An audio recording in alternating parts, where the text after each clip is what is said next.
Nanti 10 tahun kemudian, selama 10 tahun ke depan, ketika dia masuk Islam lagi, 10 tahun ke depan, ya, zuhurnya 2 kali, sholat zuhur dan qadha zuhur. Nanti asar 2 kali, asar beneran, asar qadha. Nanti maghrib 10 tahun gitu, ngaco kamu.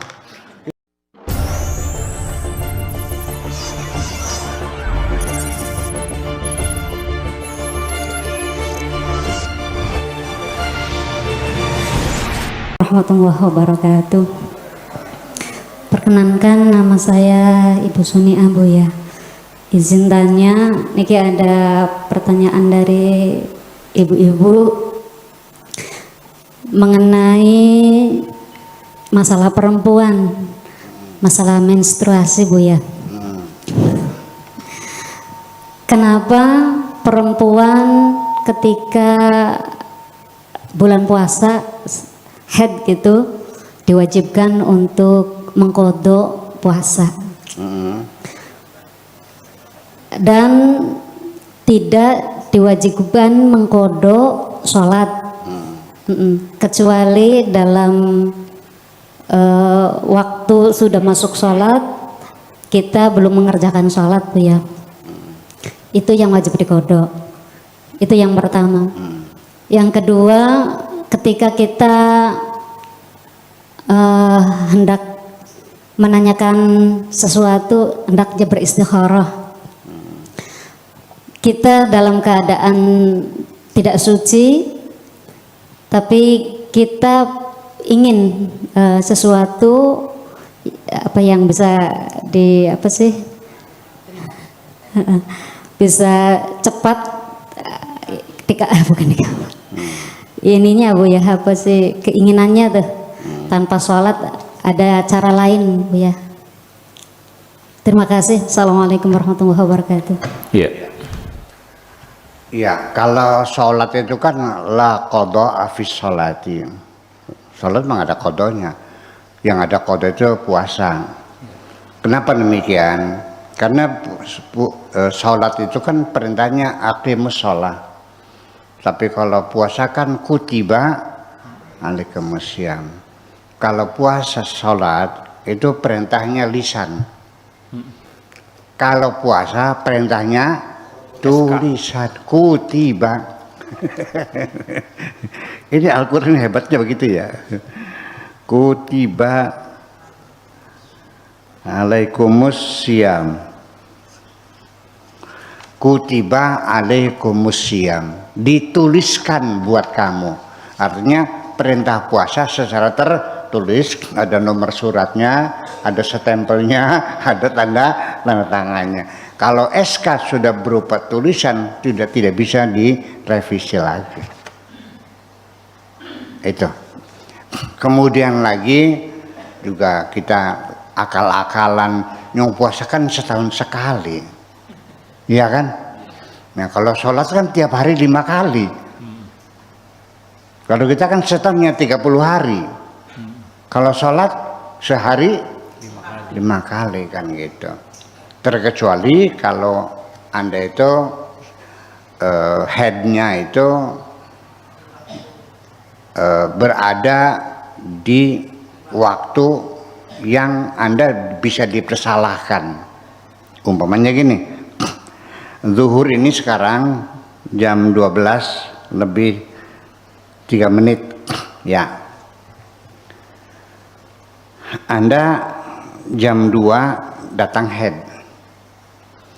Andai kan Anda jam 12,3 ini sudah sholat zuhur, Anda nggak usah qadha. Kenapa mengqadha zuhur? Karena Anda jam 2 baru sholat. Jam 2 maksudnya belum sholat, kedatangan head dulu. Berarti Anda menunda sholat itu, makanya diqadha nanti seperti itu. Nah, tetapi selama 8 hari atau 7 hari head, itu sholatnya itu ya tidak perlu diqadha, sudah selesai. Ya, termasuk pertanyaan ada orang murtad. 10 tahun nggak sholat kan? Nanya, lalu qadha nggak? Bagaimana cara mengqadha 10 tahun kamu malah?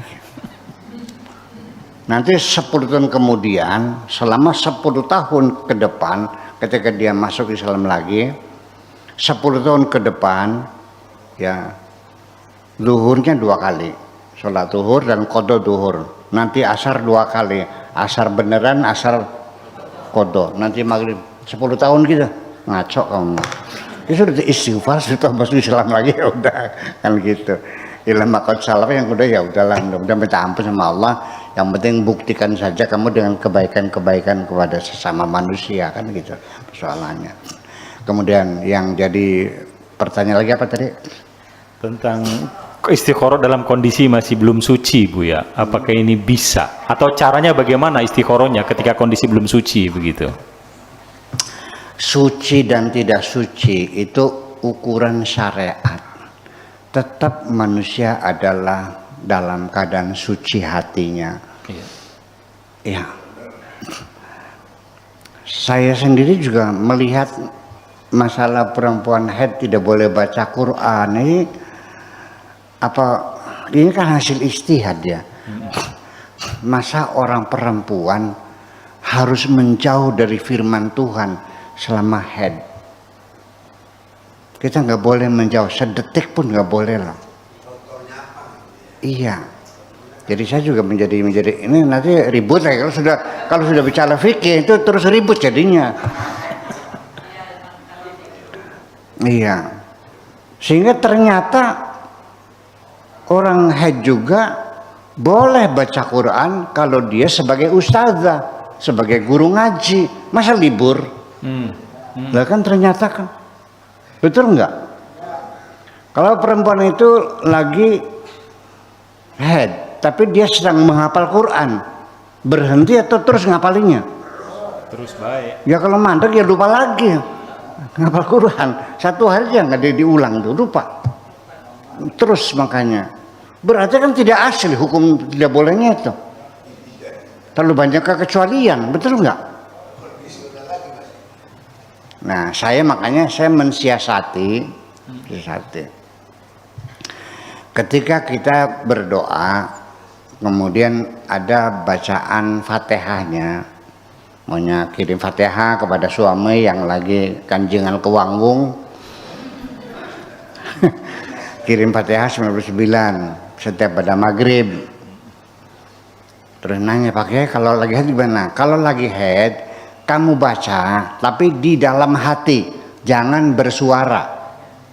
Masa nggak boleh? Iya kan? Di dalam hati. Boleh nggak? Kecuali kalau dengan bersuara. Alhamdulillahirabbil alamin nggak boleh. Ya setuju lah gitu. Jadi saya kira seperti itu. Sampai kepada memegang Al-Quran harus wudhu dulu. Ini ya saya madzhab Syafi'i, saya juga wudhu. Ini mana? Awas jangan salah paham. Saya madzhab Syafi'i, ya saya tukar maneng. Ya saya juga kalau pengen juga wudhu. Tapi ini kan kita berpikir dulu. Ini gara-gara Al-Quran terlalu disakralkan sehingga kita jauh dari Al-Quran. Mazhab yang tidak mengharuskan pegang Quran berwudu itu lebih rajin baca Qurannya daripada kita yang harus berwudu. Apa sebabnya? Repot. Beli yang wudune. Betul enggak? Itu. Jadi kita melihat itu namanya al-ghulu. Al-ghulu itu berlebih-lebihan. Dalam agama itu dilarang al-ghulu. Berlebih-lebihan, terlalu berlebih-lebihan. Banyak masjid disakralkan sehingga selama ini masjid hanya dipakai untuk ibadah sholat saja. Setelah itu dikunci. Orang numpang kencing nggak bisa, numpang beol nggak bisa. Ya dikunci. Jadi hanya untuk sholat. Untuk rapat boleh nggak masjid? Karang Taruna. Siapa yang membolehkan? Sok coba di sini di Kertas Maya, Karang Taruna rapat di situ, minta izin, mereka dikasih izin nggak? Padahal Nabi bikin masjid itu dipakai buat ngobatin orang sakit, betul? Buat latihan perang di masjid, betul? Mendamaikan orang yang bertengkar, betul? Memberikan pendidikan di masjid, betul? Jadi apa masjid itu? Gedung serbaguna. Kok sekarang jadinya gedung sholat? Dulu gedung serbaguna, sekarang gedung sholat. Itu karena terlalu disakralkan, jadi kita rugi. Udah bangun harganya miliaran, begitu megahnya. Ya tapi orang kurang ajar, hanya numpang beraknya saja. Padahal nggak sholat ngapa? Biarin yang nggak sholat numpang berak di situ.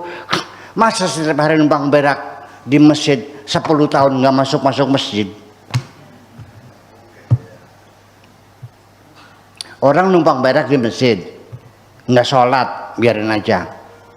10 tahun lamanya, masa nggak sholat, nggak masuk, gimana lagi?